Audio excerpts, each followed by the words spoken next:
get you the middle right here. There you go. It's so pretty. Okay. Okay.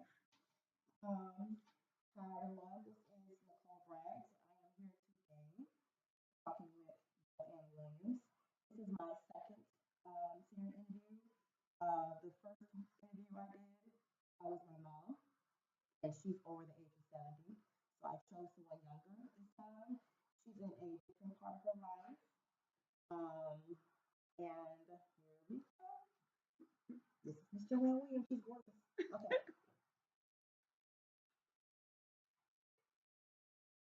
I know. Anyway. All right. Okay. Let's start with, can you tell me a little bit about your background, where you're from, and yeah, like where you're from, where you Okay. went to school, Okay. just really general information about Okay. yourself. I am from Tuskegee, Alabama. I went to Chambliss Children's House for elementary school, which was a laboratory high school for the university. Mhm. And then I went to Tuskegee Institute for college and grad school. I didn't know that. Yeah, Wow. Okay. sure did. Okay. Boy, I started from elementary and jumped to grad school, That's college. awesome.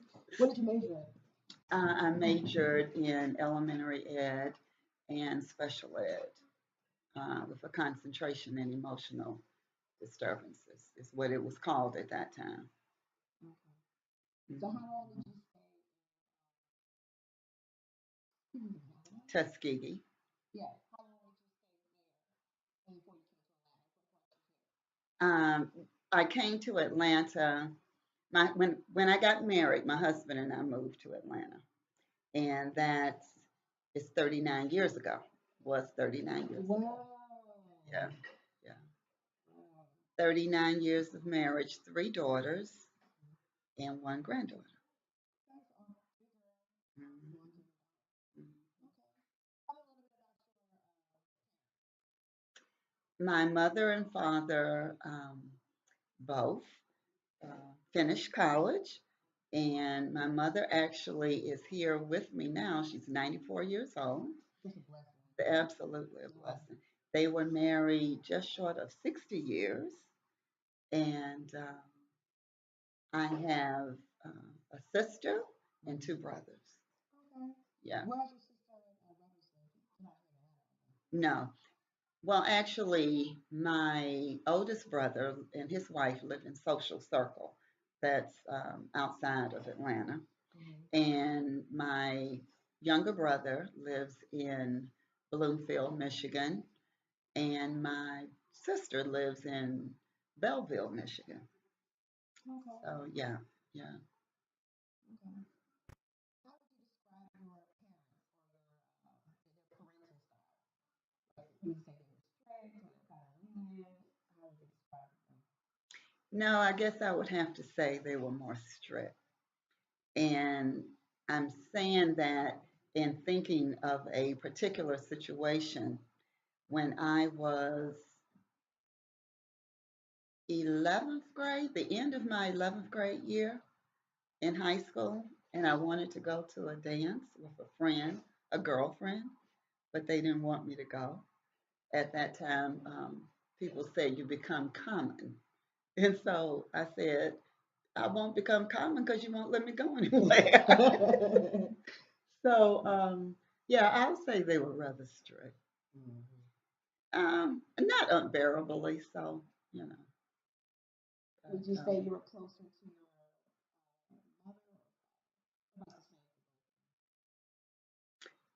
same basically, overall, same for both. However, I did go to my daddy for certain things. for both? And some things that you may even have thought I would have gone to my mother for, I went to my dad for. Yeah, so Yeah. I was a daddy's girl. Mhm. Mhm. Now, how did you get along with your siblings during Well, well, okay. In general, we got along just fine, but My youngest brother and I, for instance, were in college at the same time. And I'm 3 years, 4 years older than him. So he was a freshman when I was a senior. And believe it or not, we were sharing a car.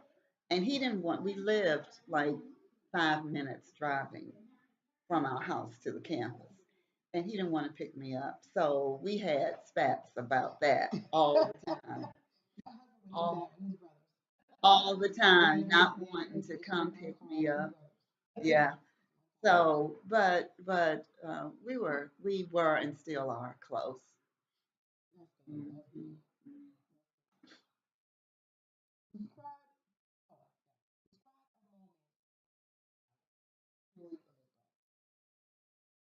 Mm.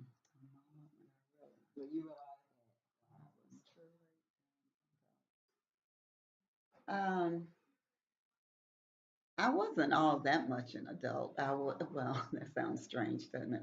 But I was in college. I was about to finish college, so. And my mother, I went and got my hair cut. I snuck and got my hair cut. And my mom didn't like it. And I was kind of sorry that she didn't like it, but I was like, I want to do this. So I felt and I was a young adult then. I was probably 20. So, but at first I did. I felt a little bad because she didn't like it. You know, she wanted me to let it stay long. But then I'm like, well, no, I'm kind of grown. You know, I can do this. And so that was probably one of the first times. Um, Another time when I thought I realized I was an adult. Was that the question? Okay. When I realized, uh, oh boy, I'm not going to tell all of this story, but I went out of town. I should be whispering this because my mother went out of town with some friends and I didn't tell anybody. I was grown, but I was grown. Yes, but I was still living at home. So I really thought I was grown then. Yes, I was. I was truly an adult then. That was a big. Oh my goodness. Okay.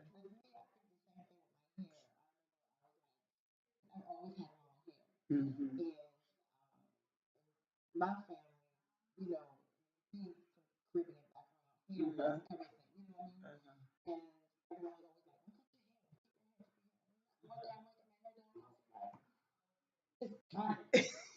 Uh-huh. Mm-hmm. Oh, yeah. Uh-huh. Uh-huh. Exactly. That's interesting. That we had that same.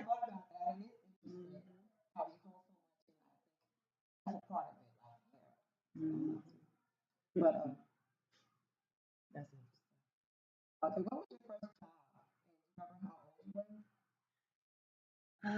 My first real job.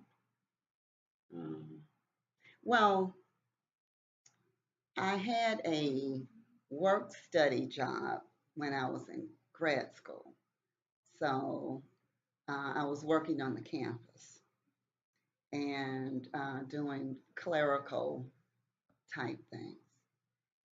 But outside of that, really, my first job was teaching. My first real job was teaching. And I didn't do that until I had my master's. So I grew up, and as some of my friends may have had jobs in high school or while they were in college, I really didn't, other than that work study job. That was a blessing. It really, yeah, when you really think about it, it was a blessing. Mhm.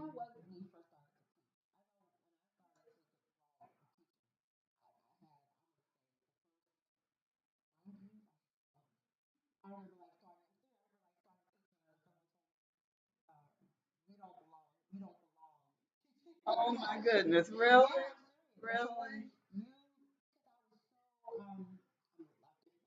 Uh-huh. And they kept saying, Oh, yeah, they okay. kept saying that you need to be in the office, Okay.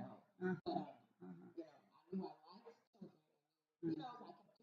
But Uh-huh. yeah, Aw.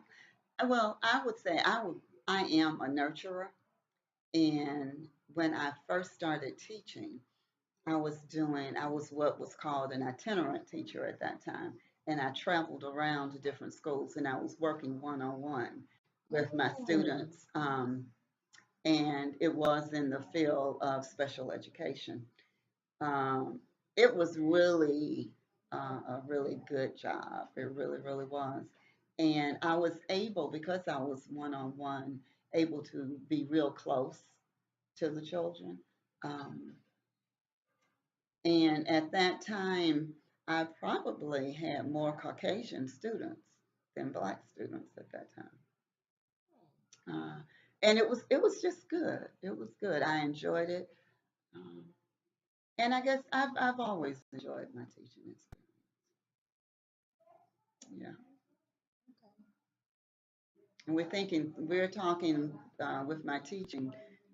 I'm in my 40th year. Wow. 40th year 40 years is a teaching. long time. So, what have you noticed? I know it's a lot, so but we Okay. Well, the first thing I'm going to say, the calendar year has changed significantly. When I first started school, school started in September and it ended right at the end of May. And as the years went on, school started starting earlier, and we went further into the year also. Uh, I really was blessed because um, materials were plentiful at that time, and a lot of they probably weren't. And we even had a resource lab, which was like a resource laboratory that we would go to on Fridays. So we didn't see students on Friday. We just saw students Monday through Thursday. Um, at that time in special ed, I didn't have to write my own IEPs. There was another group of administrators who received all of the background information. They did all of the writing of the IEPs. They did the testing, and the teachers just taught. So the paperwork that teachers have now was really non-existent for the teachers at that time. Um, and I would say after that first year, that was the very first year of teaching. And that was the only year that I was itinerant. After that, I became a resource teacher. So, the students came in and out of my classroom. And materials were plentiful then also. Um, parent support was much better than it is. Well, I'll say in the beginning there was a lot of parent support, parental support, but since then I have been through some schools and some years where I really didn't have any little or no support from the families, and it was difficult. There were times when it was like my students were being raised by just their parents were so young that the modeling was not what it was when I grew up. Um, so it was like children raising children, and um, so that was kind of difficult. Um, I remember times when I was told, you have to be careful what you say to the kids, how you react. That nurturing part of me, I guess some people wanted to smother, but fortunately, I didn't have to do that. And I think that's what helped me make a difference. And I will say it was a blessing. I always just put God first and knew that it was going to be okay. Felt I was doing what I should be doing for the children, giving them um, some parenting, you know, as well as being the teacher. So, and throughout my career, it's been that way, really. And I was in the public system up until 2002. What made you leave? So at that time, really, my husband and I opened a restaurant. Oh, And yeah, wow. so for a short I didn't while, know I that. came out of education. Okay. Actually, it was really just about a year, to tell the So truth. how was That was that? an experience. That was an experience.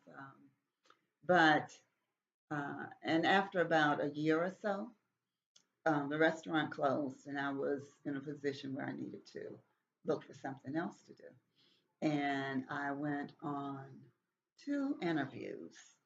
And the first place I went, there was a brochure um, advertising my current employer, the school.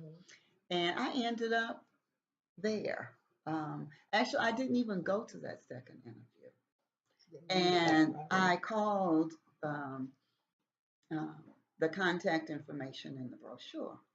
And when I was called back, I happened to have been in Alabama because my daddy was having surgery.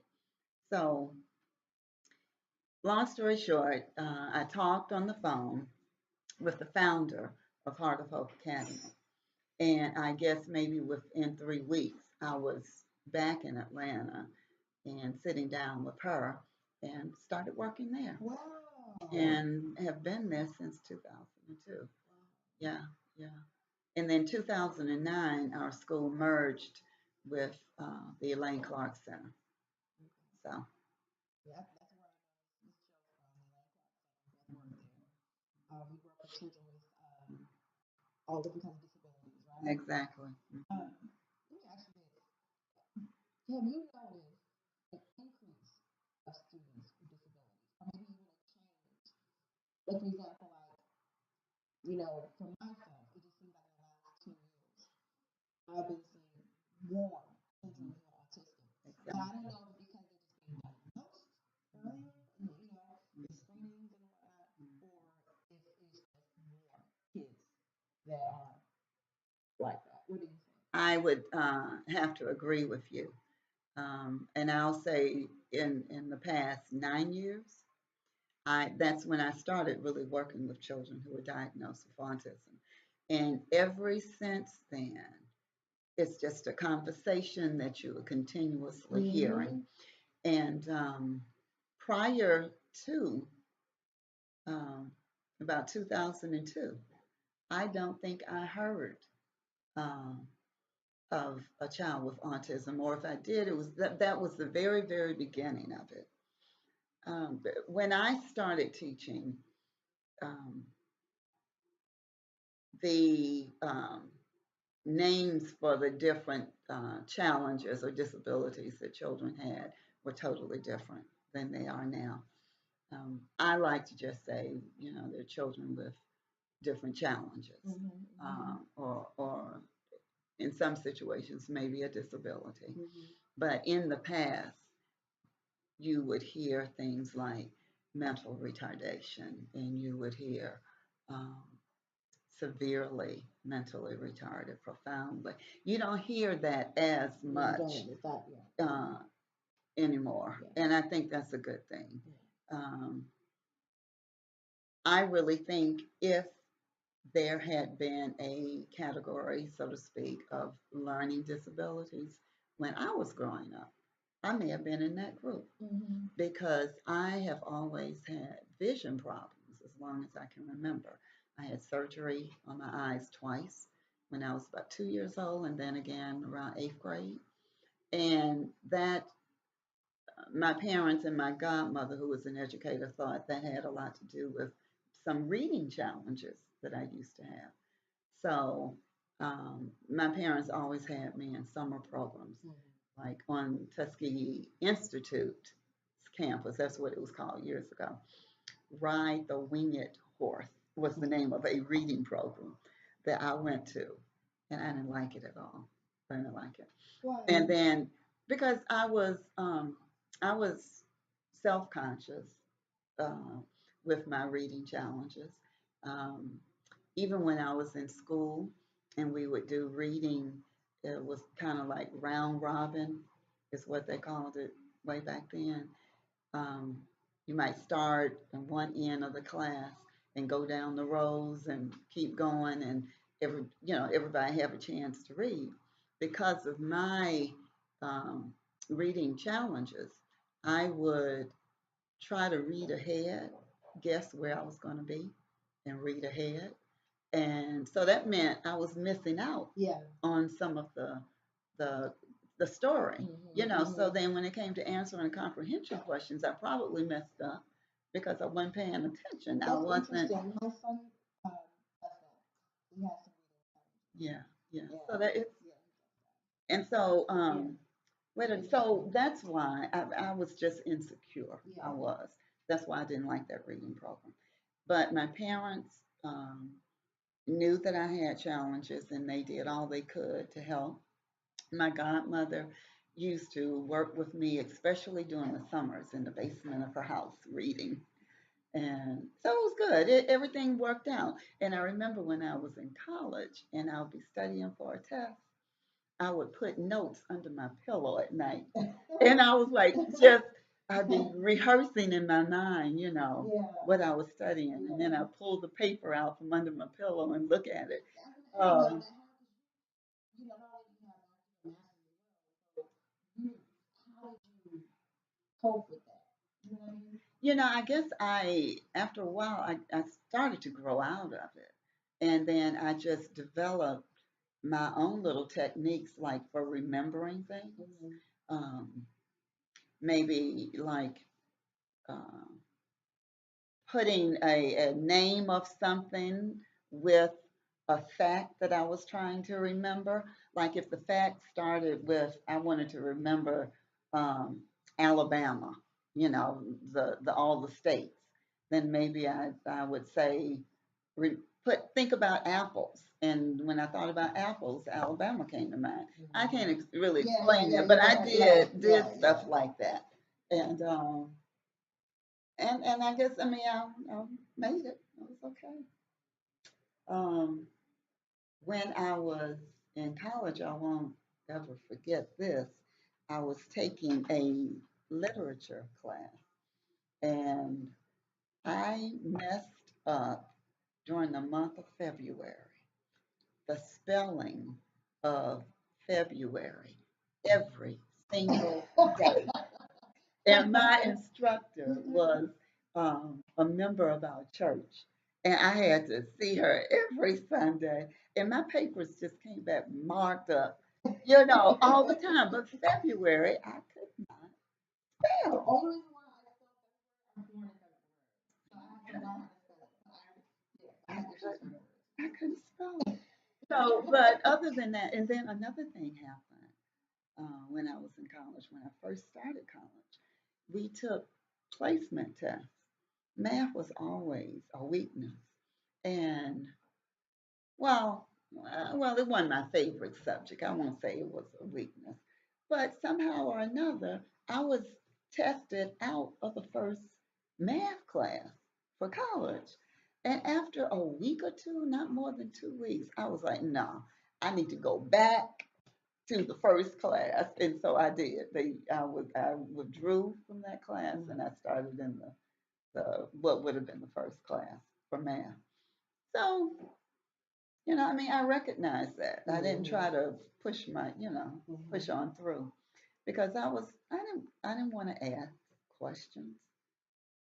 Later on I realized, everybody has questions to ask, and they're probably half the class sitting there thinking, I don't want to ask a question. But if Yeah. you do, you're going to help yourself and somebody else. That is So, so true. yeah. So anyway, That is so true. those are some of my experiences That's in awesome. school. Oh, I'm sorry. yeah, yeah. Yeah. Um, what was I going to say? Yeah, I wanted to ask you about how let's switch gears. Okay, we're switching gears. Okay, my first teaching job was in Montgomery, Alabama, and I moved into an apartment complex. And one day, um, I had to go wash some clothes.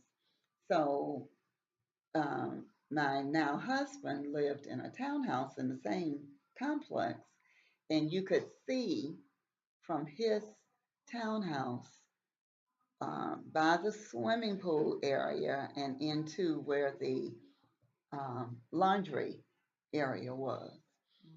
So he saw me, he said, and he decided he needed to go wash clothes. So he came to the laundry. When he got there, I had put my things in the washing machine and gone back to my apartment. So he just stayed around until I came back, and we started talking, and that's how I met him.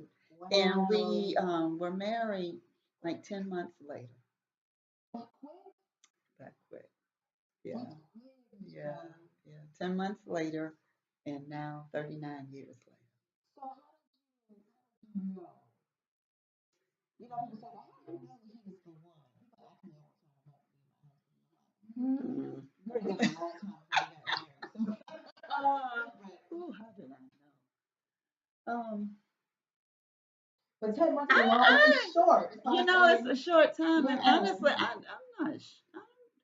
I don't have any wonderful story to tell about You that. I almost say really that, don't. he's like, I what do you really, mean by that? I really Yeah. don't. Um, he wanted, and this isn't how I knew, but he wanted to please me in everything. Like we went Aw. to like the ice. It was called the Ice Capades.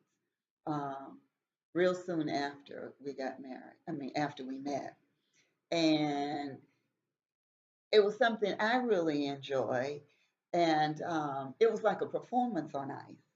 And it's not anything that he really would have done, but he told me, you know, he just did these things because I wanted to do them. And I don't know. We just fell in love, but no miraculous, nothing happened. So like, how was it for when you first got married? You know, I had some challenges in the beginning of my marriage. It was still in Okay. So when we first got married, Clark traveled during the week most of the time. So we had to get, that was an adjustment.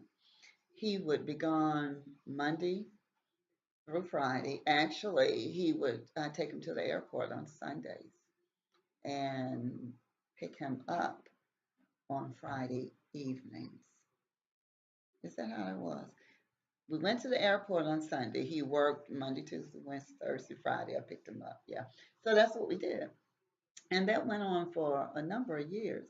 And I went I came from a small town, Tuskegee, to Atlanta. So I was like a small town girl. Um, I really hadn't experienced a whole lot. And I was a little, I don't know, when I first got married, I think I was a little insecure.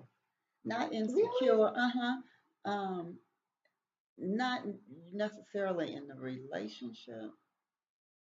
Let me change that. It was self image Gotcha. issues. Yeah. And I remember, and this I'm saying this on this video. Wow. And I've only told one person Well, this before. no, You y'all, know, y'all I keep know, on right, yeah. But I there were some little issues there. My husband was more. I guess You're I gorgeous. didn't. Oh, thank you. That's You sweet. are. You're I so guess I gorgeous. didn't. I really did have some self-image issues, self-concept issues. But one thing that put a smile on my face, and this is strange how this is coming up.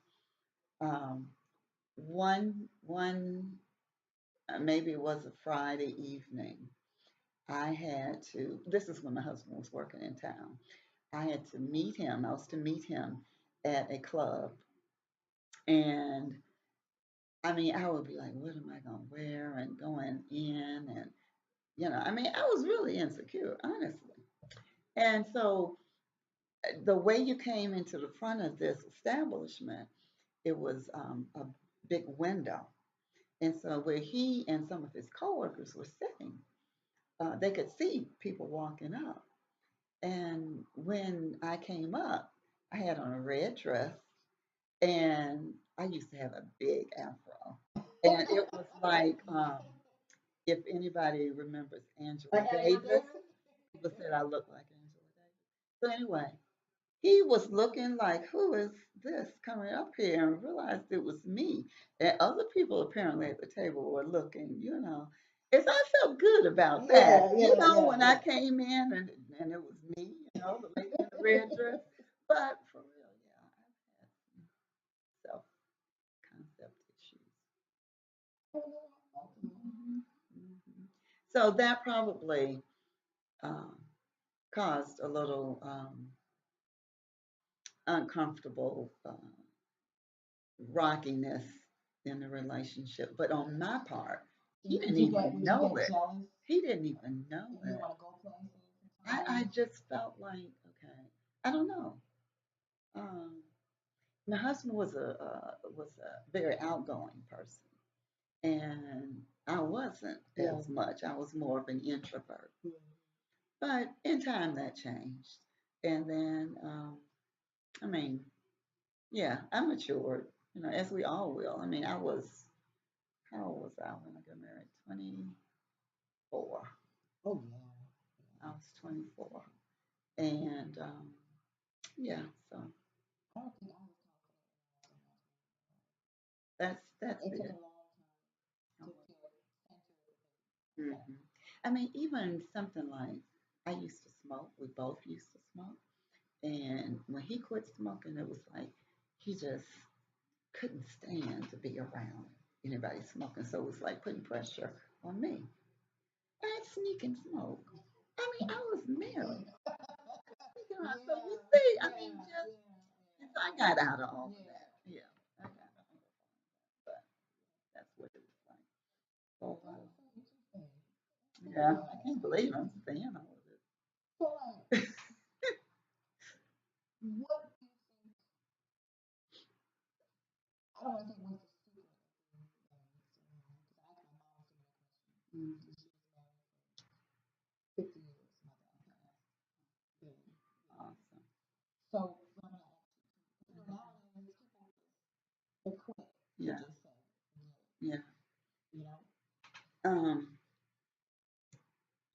Going into it initially with the thought that this is for life, having that commitment in the beginning. Because I think so many young people now and in the past, 10, 15 years or Mm-hmm. so, um, don't even enter the marriage relationship thinking it's for life. I think some of them might even think, well, if this doesn't work, I'll just get a Yeah. divorce. So you're Yeah. going into it negatively. Um, it's it's work. I mentioned before that I'm a nurturer, and a marriage needs nurturing in order to grow. So I heard someone say once, treat your spouse the way treat treat your spouse not just the way you want to be treated, but even better. Just do everything you can, not to be a doormat, Mm-hmm. Mm-hmm. but um, just go out of the way. This person you've come together with for some reason. So um, just love them unconditionally. And it's easier said than done. Mm-hmm. It all of it takes time. Um, How have you Overall, gotten through the hard times? Because every marriage has the ups and there have And those valleys can be, there have been many. yeah. Um, I really would have to say it's by the grace of God, and each of us having a relationship with Christ. And true enough, it wasn't always that way. Um, we knew Christ, we were in the church, but we didn't have intimate relationship with Him. And once that takes place, everything changes. And I'll be honest and say, um, it's been 39 years of marriage, 39 and a half, and the past, some people might think what I'm about to say is sad, but it's really beautiful, I think. The past 5 years, 5 to 6 years have been the best. And that's because Christ is truly now the center of both of our lives. Um, I prayed for 30 something years for my marriage and for things in my husband and for me as a wife and mother. And, God does things in His time. And I think because we were both faithful to um, stay together, even in the roughest of times, and there were some rough times. I mean, both either one of us could have gone our own separate ways, but um, but we didn't, and I think that truly was God. And now that I feel my prayers have been answered because my husband now is a true man of God, and our marriage and our family is benefiting because when the husband really has that relationship with Christ and he's trying to please God, I mean, nobody's perfect. We're gonna all make mistakes, but that grounding, and that desire that you have to please Christ, it just the ripple effect. It just comes down for your family, and so everything is better. Everything is Do you better. think it takes men longer? It seems like to me it takes them as women.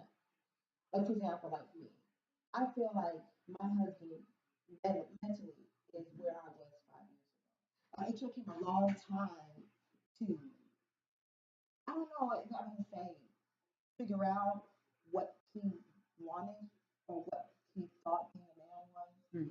or how his position as the head of the household, what it looked like. It took him a while to mature. Hmm. You know what I mean? I'm still, now I can say, wow, I'm seeing him step up more Hmm. now and do things differently than he was, let's say, 10 years ago. But it just took him a while, you know?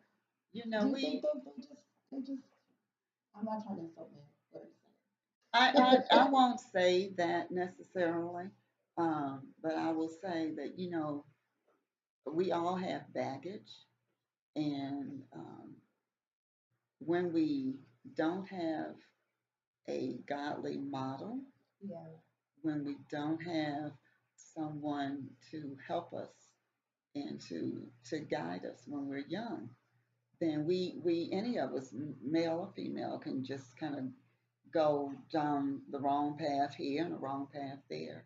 And I think that a lot of it has to do with, as far as men are concerned, really has to do with the relationship that they did or didn't have with their own father.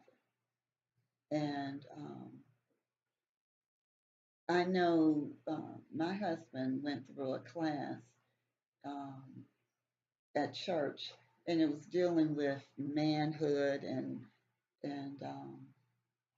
knowing what's expected of a man as head of the house, as a husband, as So a many father. men need to do that. Yeah, and so Women many too. women as well. But when you think about the head of the house, biblically speaking, is supposed to be Yeah. the man. Then they do, I think, the best that they can. And a lot of men, and my husband will tell you, he thought being the breadwinner was really what he had to do. That's yeah, So, yeah, yeah, they get tunnel vision yeah. on thinking, on trying to provide financially for the family and just missing out on sometimes children growing My up, father was like that too. participating in all of Yeah. that. And see, when in my upbringing, my dad was right there. He was right there in church. He was right there in school. He was right there for us in everything. And I would always say if my husband was half the man my father was, I couldn't ask for any more.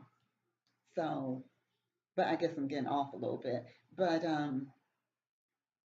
so our men just need a lot of nurturing themselves, a Mhm. lot of guidance, um, and we all grow at different speeds, you know. You're absolutely right. So, Right. And then I mean, certain things, I'm the good life here, and I believe that my husband, he's got mhm. the That's difference. awesome. You know what That I is mean? So awesome. certain, because Hmm. he's a lot more logical how he thinks, where I'm Hmm. really emotional, Yeah. and he'll constantly tell me, Nicole, stop, Hmm. think, or Hmm. let's think this out logically. Hmm. That's because I don't want to hear that. You know what I I mean? know. I know. I I don't know. want to hear it, Yeah. but later on I can reflect and say, you know what, Yeah. he's Yeah. actually right. Yeah. We in a marriage, we have to learn how to listen and not be so quick to speak. And I think as women, sometimes we just, emotions, like you said, we just run off, just start talking and saying things. And like my husband will think. And sometimes really it's irritating. It's like, okay, I asked you that 2 minutes ago. Why? How long it's gonna take you to answer? Yeah. But we should be. I'm learning slow to speak and quick to listen. So just listen and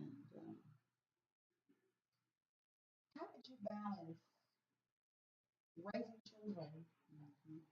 and your marriage? Yeah, that wasn't easy You know what I'm either. saying? And like in the beginning, it was because my husband traveled so much. It was like being a single mother. Wow.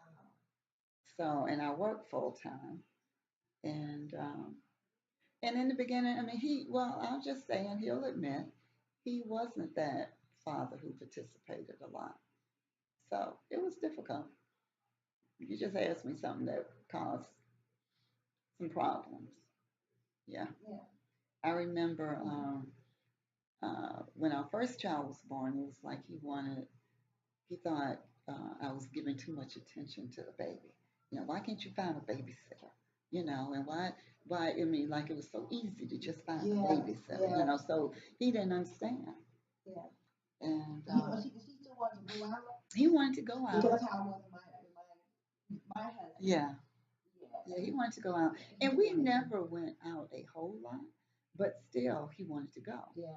You know, when you have children, you don't have that same freedom to just jump up and go. You got to make plans for them. Hmm. And I remember there was a family that lived behind us, and there was a young teenage girl there, and well, she was old enough to babysit, but I didn't feel that comfortable with her. I mean, everybody's not a good to be with your kids. But I remember at one point he thought, well, why can't you call so and so? You know, and it took me some time to be comfortable leaving them. It's a And mother thing, though. I as think a mother I don't. thing. Yeah, I don't think Mm-hmm. it's because I had similar issues. I didn't realize it's related.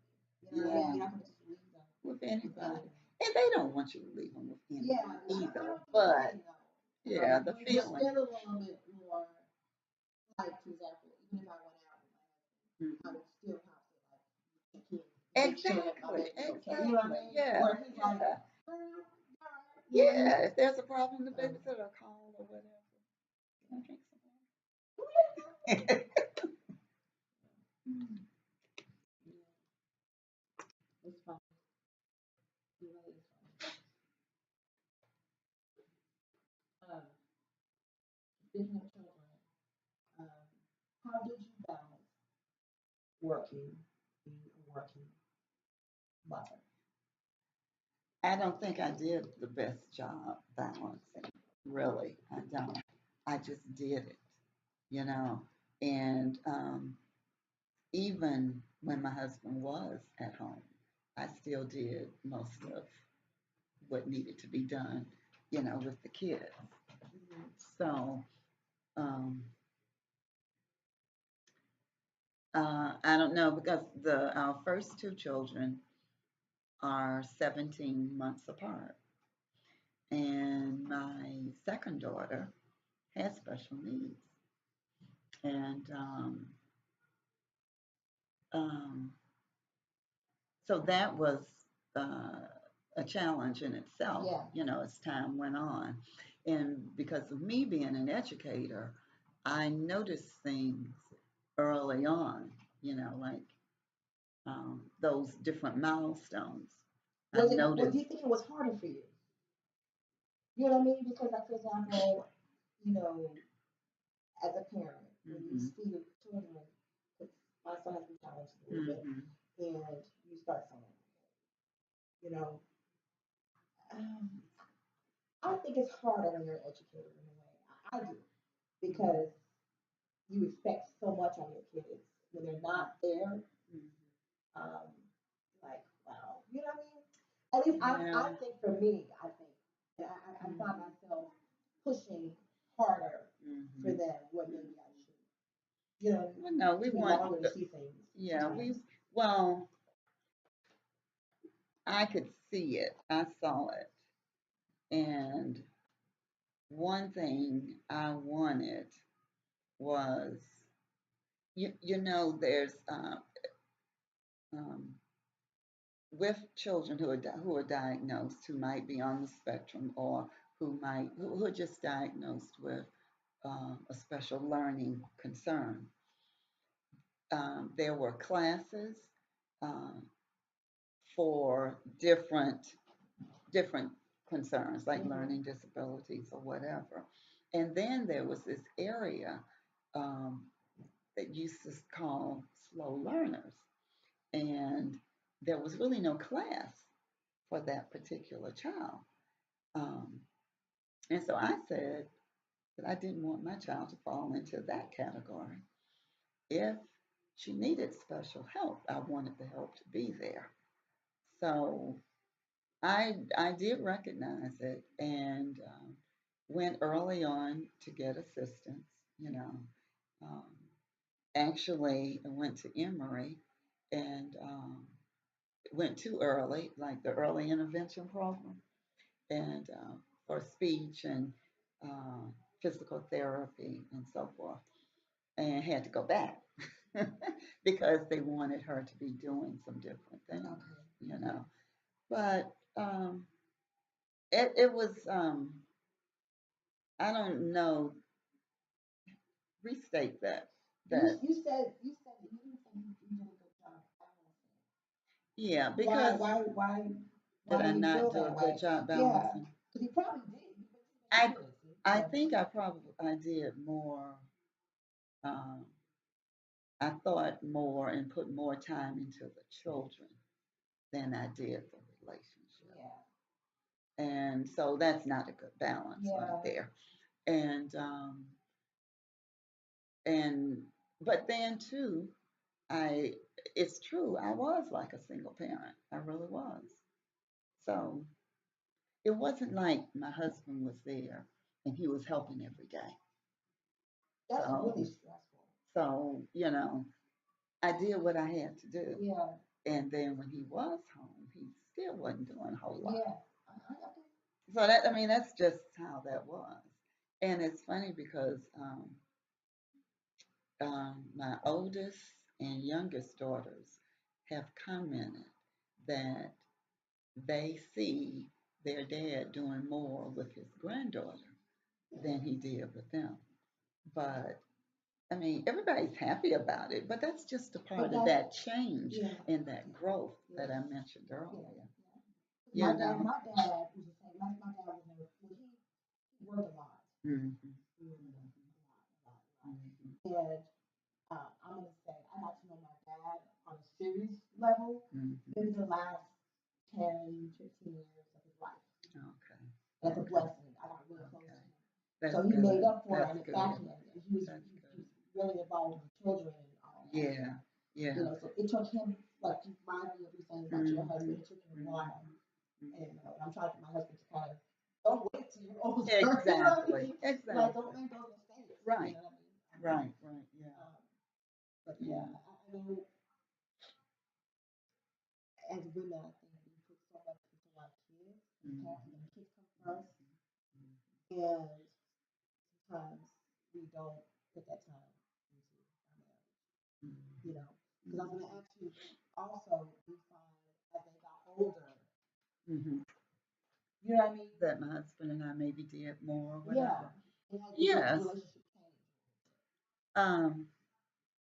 Yes. It But I know you did. also have. It did. You know what I mean? It yeah. And right. So we knew that our middle daughter would be living with us always, you know. And but I mean, everything is just different now, you know. And we're excited. I think we're excited. My daughter, who's the mother of our granddaughter, that Clark spends more time, you know. But I think his walk with Christ has everything to do with that too. Um, you know, he understands better, you know, the importance of it all. And we've all grown. I mean, I made my mistakes, believe me. I know I'm saying things about him, but What you know, has been one of your biggest challenges?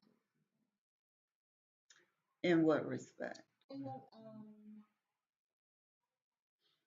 I'm gonna say in your marriage.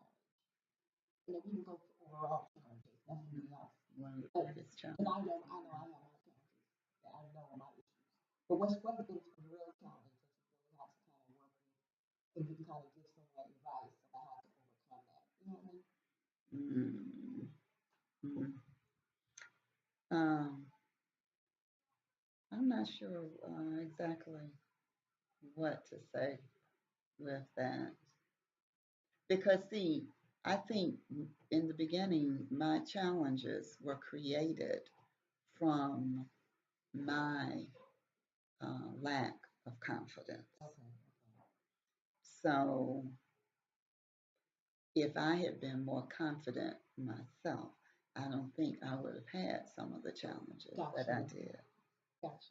Yeah, yeah. Um, Gotcha. but one thing I will say in a relationship, that communication is everything. And see, my relationship really was affected by my insecurities on every level. Mm-hmm. So um, that communication was hindered. Did you Um, used to y'all used to fight a lot?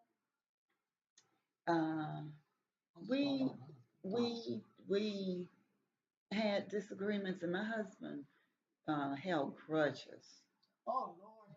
Oh, he held grudges forever, Oh God. forever. So that was his way. You know, Oh it was he's one of those folks who might not say a whole lot, but you knew when he was upset, yeah. and he would hold a grudge forever and a day, Oh forever and a day. Yeah, yeah. So um, I'm glad that's over with. oh man. I'm glad Yeah. that's over with. Yeah. Yeah, and that went a long time into our marriage. That went a long time. I was like that though. I was the whole Yeah, exactly, for real. Yeah, yeah. That's right. Because see, they're going on about their business, not even thinking about it. Yeah, yeah, yeah. And see, back then I wanted to please. I was a pleaser. You know, so my feelings got hurt. You know, easy. Yeah, yeah, yeah. Everybody. Yeah. You know. Oh gosh. What person Hmm. Probably my mother. Yeah, I'd have to say my mother. Um, from childhood uh, through this time in my life. And my parents, when it comes to like in laws, my husband would say that he has the best in laws ever.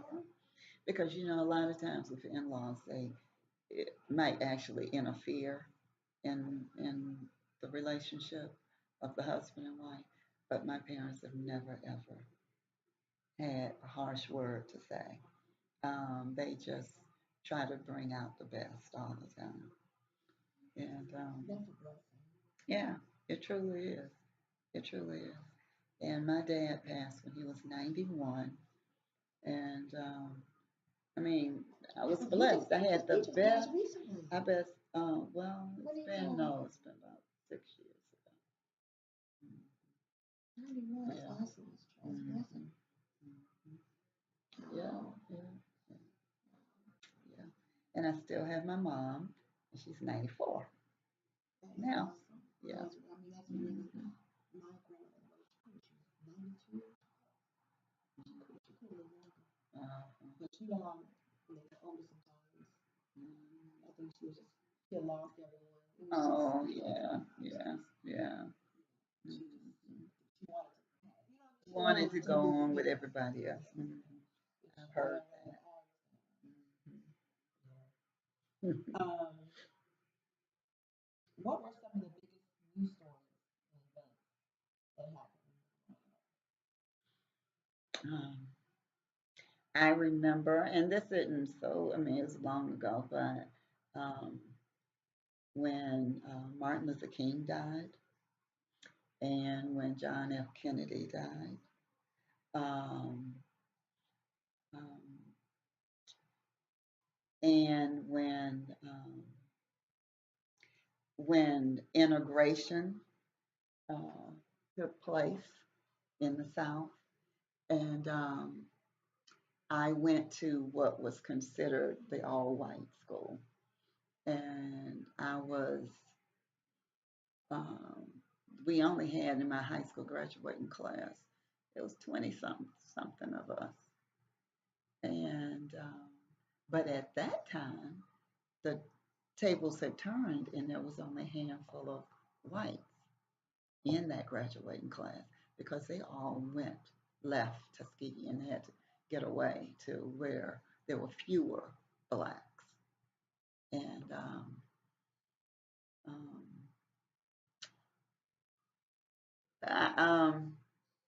when you think about That's so the amazing to me because you see a lot because segregation, Martin Luther King, mhm, first black president mhm, within your lifetime. mhm, absolutely. I remember as a child going shopping with my parents in Montgomery, Alabama, and seeing the colored and the white signs and everything. And I mean, the racism was just majorly alive at that time. You know. How have you seen Atlanta change in the last 20, 25 years? Would you say? Because you've been here how many years in Atlanta? Yeah, I've been here quite a few years now. Um, we now live actually in Atlanta proper, but we were always outside of Atlanta. And so we were always close enough to go into Atlanta, into the city to do things that you wanted to do if you wanted to. But we didn't go and do a whole lot in Atlanta years ago when we first got married. And so I could say some things about that, but not like Well, with the interstates, that's one of the main things, the growth with the interstates, the traffic, um, Gosh, the traffic is bad. the influx of people and the building of homes and the congestion, in the like in the Buckhead area, in the Chambly area where we actually work, Mm-hmm. and just all over. I guess that's the main thing that I can see is the growth um, in the and spreading going outside of Atlanta. The Mm-hmm. growth outside. Yeah, that's what I would say. And Probably, it's such and a then having the all of the first black female mayor and yeah, things like that. Yeah, I'm yeah. having to think That's about yeah, that's awesome. different things. Yeah. And now to be at a point where Atlanta has its second um, African American female mayor. I think I'm that's happy about awesome. that. But that, well, I'm just okay, saying I was not yeah, involved yeah, in yeah, it, so I'm glad it's lovely. yeah, we do. Even I don't live in Atlanta, but Right, right. And now, actually, I said we are in Atlanta proper, but to tell the truth, we are in the area now that has that's considered South, the city of South Fulton. still. Yeah. So we have an Atlanta mailing address, but we are not really in Atlanta. And beyond, like you live off of Hampton Road, Mm-hmm. and I think now I haven't been out of school on Hampton Road, so Mm-hmm. I've learned a lot coming to see you. Okay. Yeah, Okay. yeah, yeah, Okay. yeah. It's Mm-hmm. nice on the side. Thank And you. Thank you. I probably can hear from Cascade also across the Yeah. way, right? So we're on one Campbellton side on of the one side and Cascade on the other side.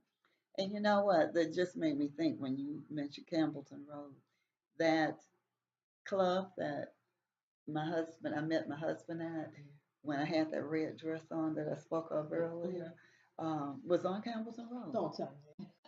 That's right. Yeah. So, like, on the other end of Campbellton. And that's interesting.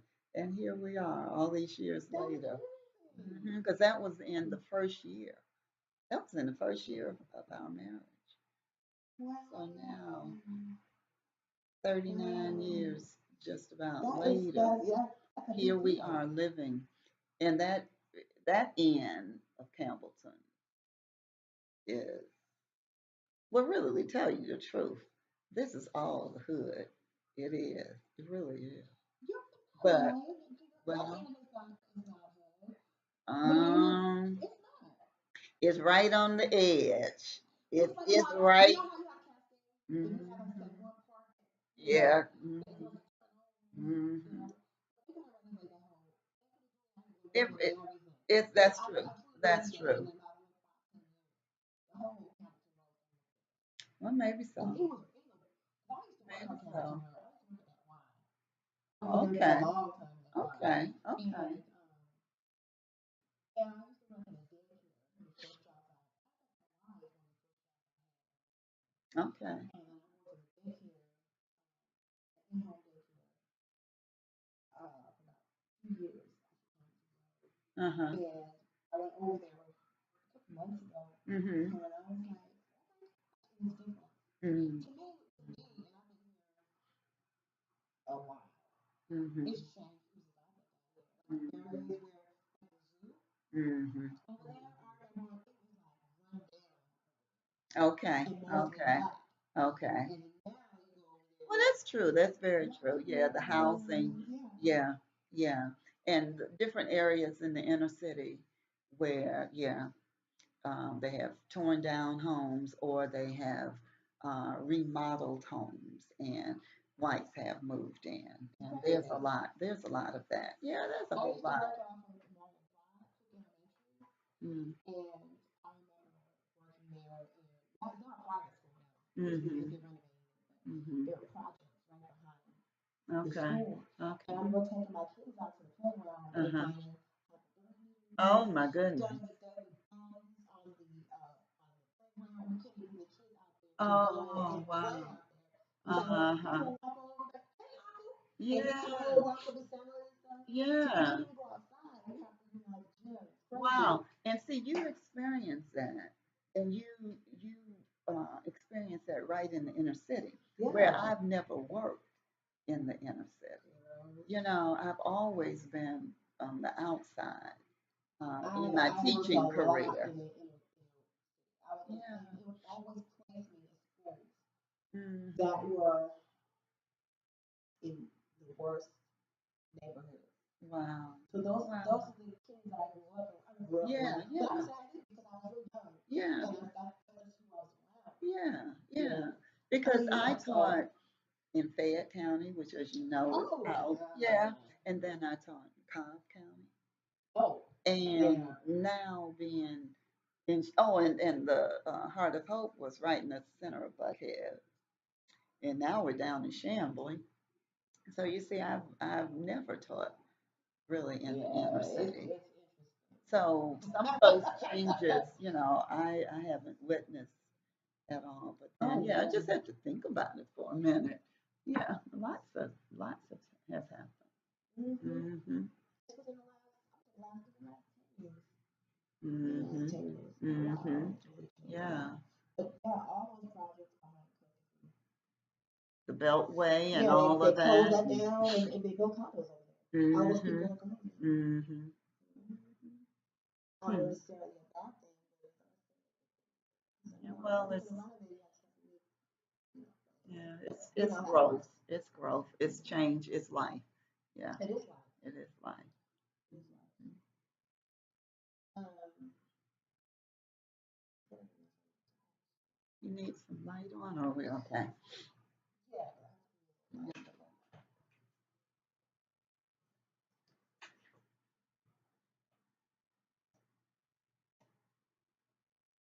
Okay. Boy, it was What? really dark, wasn't it? I didn't realize it was turn on. Mhm. Okay, can you tell me a circumstance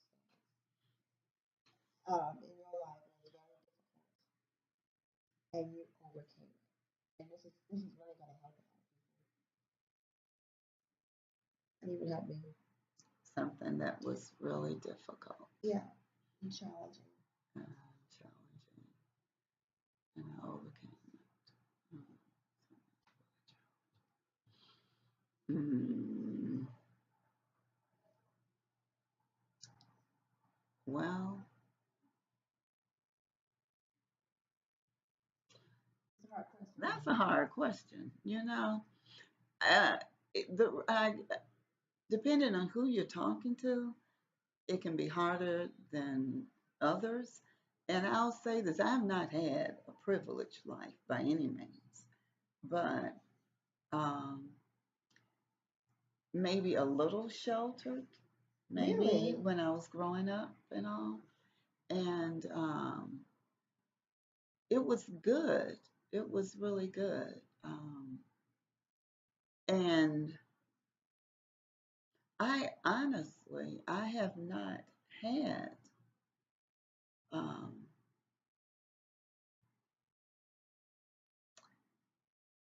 well, with I would say there have been some personal things with my family, Yeah. and I'll say that without going into any Yeah. detail.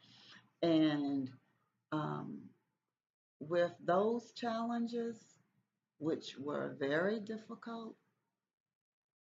it was truly my relationship with Christ that got me through. Um, that was it. That was it. I don't think I would have fared nearly as well, Hmm. but because of my faith and my trust in Christ, um, I was able to make it through some really, really, really challenging times. Um, so I guess that sounds almost contradictory, but when I changed that thought to not just thinking about, I was thinking, I don't know what I was thinking about. Really, I don't know what I was thinking about. I was thinking about just my upbringing and that type of thing, and not like something that may have happened within the past 10 years, you know. So, yeah. So I'll say, um, and I'm not, well, I'm not gonna um, um, neglect. I have a relationship with Christ, and I'm not ashamed of that. And it is truly nothing but my faith in God Mm-hmm. that has brought me through the roughest times um, with my family um, in my marriage. Have you always had a relationship with Christ, or has it formed over the years? You know what I mean? As I think I mentioned earlier, my true, intimate, real realization and developing of my real, true relationship, intimate relationship with Christ has been in the last 5 to 6 years. Yes. I was always brought up in the church. I went to Sunday school, everything in the church, you know. So I was aware of Christ, but not to the extent where I am now. I didn't have a real relationship, and it's that true relationship that makes the difference. I agree with you because one thing I know a lot of people who um, go to church Hmm. and they think, oh, I go to church, but that Hmm. doesn't mean that you have a relationship with Christ. Hmm. You can sitting there, church is a building, Hmm. but are you actually hearing, applying it, feeling it? Hmm. You know what I mean? That's Hmm. two different things. And it's one thing I have noticed about people who have been to me a lot is they have some sort of relationship. Hmm. And you have to. Hmm. You really, really, Hmm. really have to because there are times when things get really bad. Hmm. And I find that if you don't have something to tap into, Hmm. you're not going to survive. Hmm. Hmm. That's right. Yeah. That is so true. You know. And and a relationship with Christ is something that is you develop every day. It's ongoing. You never get there. You know, like you with your studying right now, and you'll have your master's. You would have gotten there, but your relationship with Christ is lifelong. Yeah. Yeah, Yeah. yeah. It's developing. Um, it's evolving lifelong. And I think some people think that you got to be perfect. And I really believe God needs you. He knows you're not perfect. He knows we're not perfect. But He he knows. meets you where you That's right. He knows we will are. never be perfect, and He will meet us where we are. Mm-hmm. And once we accept Him as our Lord and Savior, then we have forgiveness for all of those sins, past, present, and future. Because He knows that we are imperfect people. But He loved us so much that He gave His Son's life so that we could be saved. And when you really, really understand that, and you think about that, I mean, it's like, wow, wow. And he gives you peace. You probably heard peace beyond understanding because you can't explain it. You can't explain going through, and I'm making this up, but maybe the loss of a son, and then the loss of a daughter, Yeah. and then the loss of a mother, Yeah. and you're still standing and you're Yeah. still praising God. Yeah. That's because of that relationship. And that's that peace that you can't explain it. It's beyond understanding, you know. Let me ask you this question, and this is going to help me out too. So, you mentioned that your dad passed Mhm. 91. Mhm. I know it has been a real big challenge for your mom. Mhm. And for you, Mhm. can you give someone some tips of, I mean, grieving is an individual thing, but how did you guys keep moving? You know what I mean? Because I told you I lost my dad, Mhm. and it's been devastating. My dad was like this sometimes. You know what I Mhm. mean? Mhm. And it's been years, Mhm. and it's still, it feels like it was just yesterday. But Mhm. people say it gets better, Mhm. Mhm. and I don't know if it gets better. Mhm. You know what Mhm. I Mhm. mean? I don't know, and especially when you dealing with what you're dealing with my mom, Mhm. my mother, they have their Mhm. making an adjustment is really challenging for my Mhm. You know, one thing you have to, I think I had to just think about the blessing um, that I had in my dad. Um, the man he was throughout my life, the husband he was to my mother. He had just turned 91, and so God had blessed us with him. And what it's kind of selfish to want to just keep holding on. My dad was in some pain and mom. Yeah. discomfort, and I'm thankful that it didn't go on really long. And when he passed, my mother and I, all my siblings were home, and we celebrated his 91st birthday. And then everybody left, and I was there still with my mom. And so it was like we knew it was time. I knew it was time. And one night I slept on the floor in the bedroom with him. And my mom and I would take turns being awake with him. And um, it was like God was telling me it's time to let him go. And I said, no, not yet, not Yeah. quite. Yeah. And so, Yeah. and a few hours later, as that night passed into the next day, um, I guess I was okay. And, um, and I was on one side of the bed, and my mother was on the other side of the bed. And Daddy kind of looked up, and I said, "It's okay. We're gonna be okay, and you can go." And then Mama said something, and his eyes just bucked, and it got so big and bright. It was like he was seeing the heavenly lights or something. And so, and he passed away. And I still will say to this day that I have not, I guess it's still grieving, but it's not grieving in the way that I might have thought I would. I might have thought that I would have been crying a whole lot and just feeling really, really bad. And I did feel bad, but I was thankful. I was thankful for the time that I had with him. And I didn't know I was going to be the one with Mama after everybody left who was there.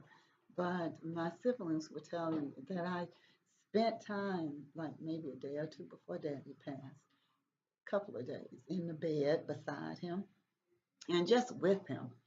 And I don't know, I guess God was getting me ready Yeah. to be that person with I know Mama. what you And so I have cried, but most of my tears have been um, I might have been in my car riding down the street or on the way home or sitting in the driveway before coming in the mean. Mm-hmm. garage. But it has not been a display that anyone else has seen, not the whole time since it's been gone. And um, I know my daddy was a man of faith, so I know he's with God now. And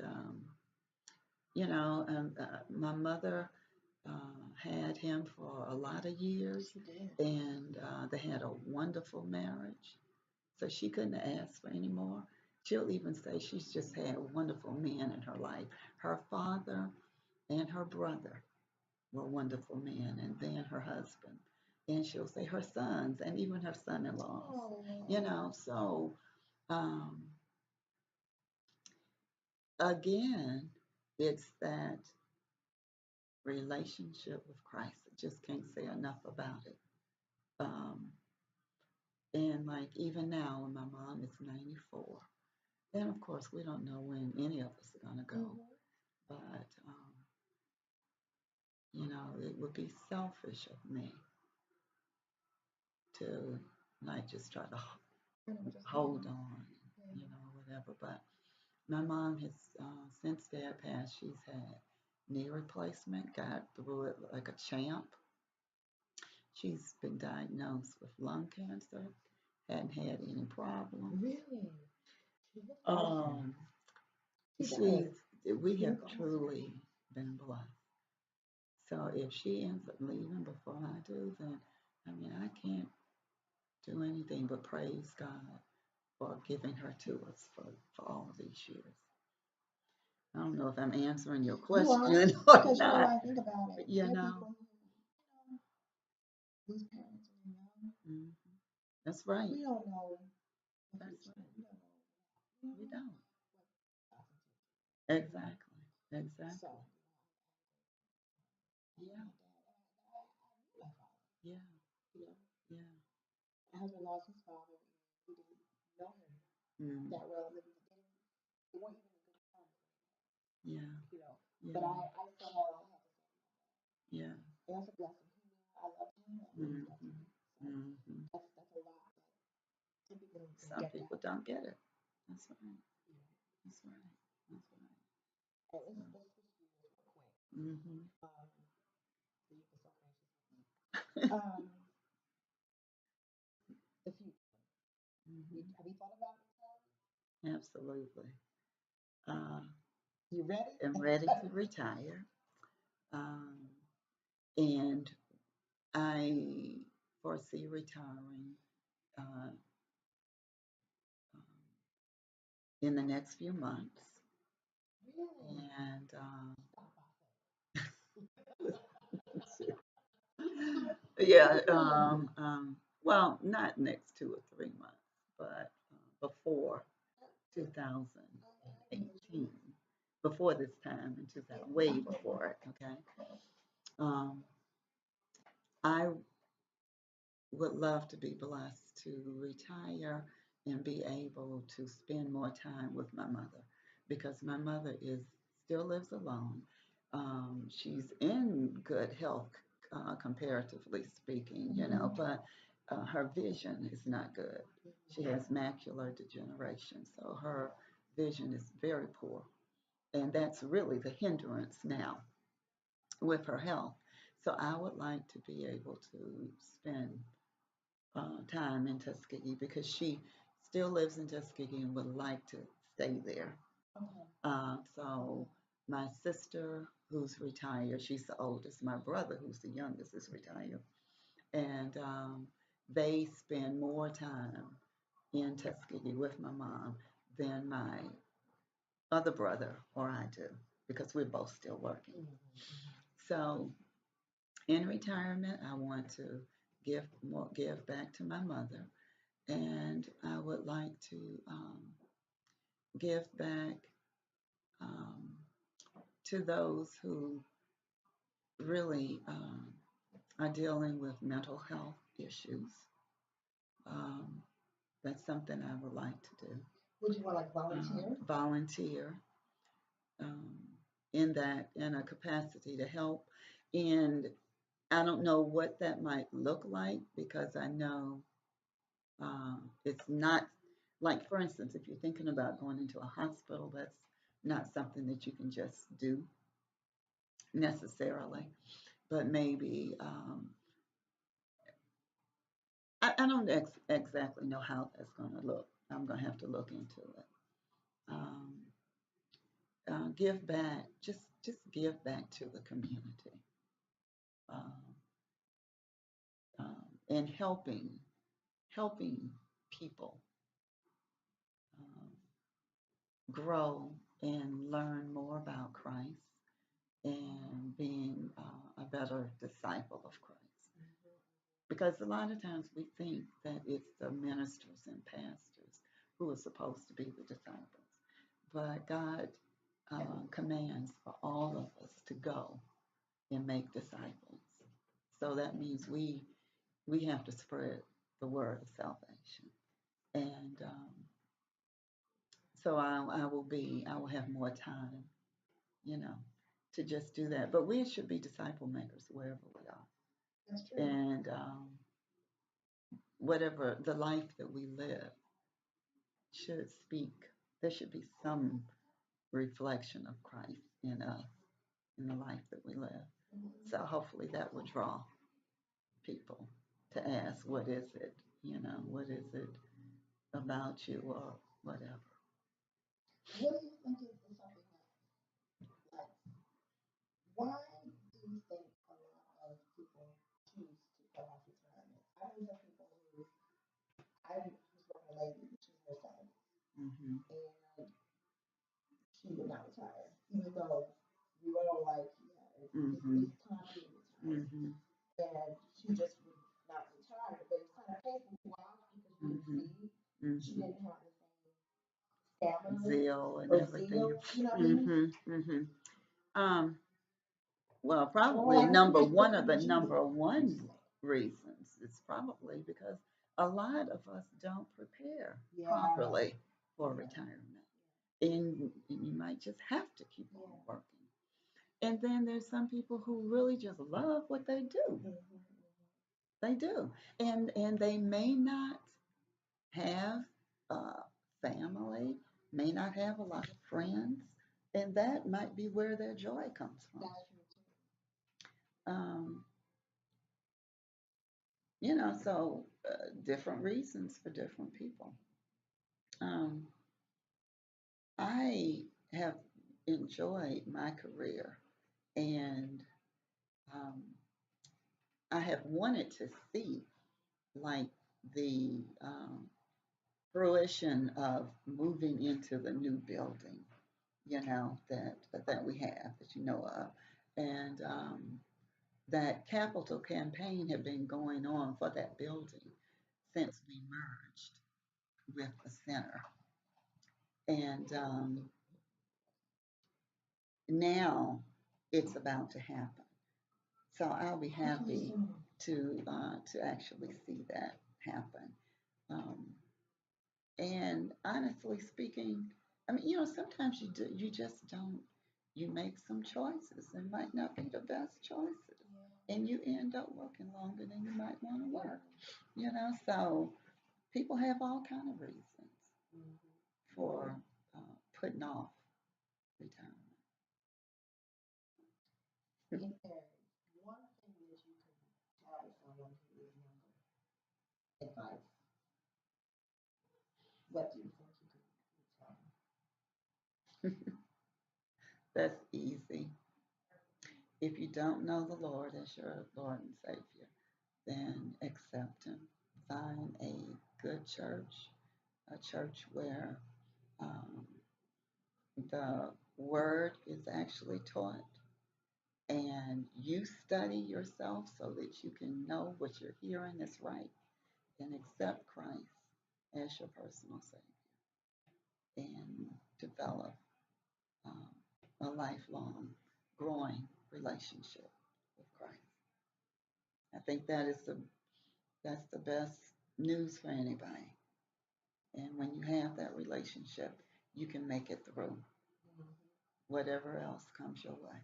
Doesn't mean it's going to be easy, you know, because if it was going to be easy, why would you need something to get you through? Exactly. You know, I mean, but that's have an intimate relationship with Christ. That would be Thank it. you so much for talking with me. You're welcome. You're And welcome. It's my pleasure. I learned a lot through our conversation. Oh, I really are. very good. Very So, good. and work, I can't sit with you talking to you like this. Yeah, that's right. That's right. You can't You know do what I'm that. saying? Yeah. I could, but it'd be a segment. Yeah, you definitely, yeah. You Yeah, a know? lot did. A lot came out. You didn't even have give me any idea what kind of questions you want to ask. Anything. Well, I had to think about it. When some I had to look and see like what the professor wanted me to ask you. So I'm trying to make That's okay. sure that I catch certain things that she doesn't want to. Okay. But um, the Hmm. idea for this is to give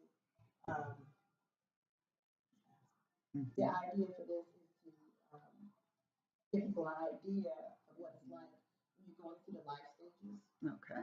You know, Okay. because like example, where I am in my life is not the same where you are. Hmm.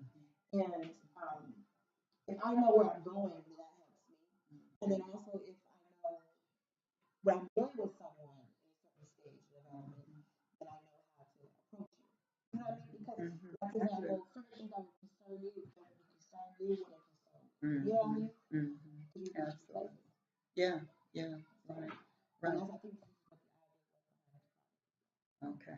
But speaking of retirement, make sure you and your husband have a plan now.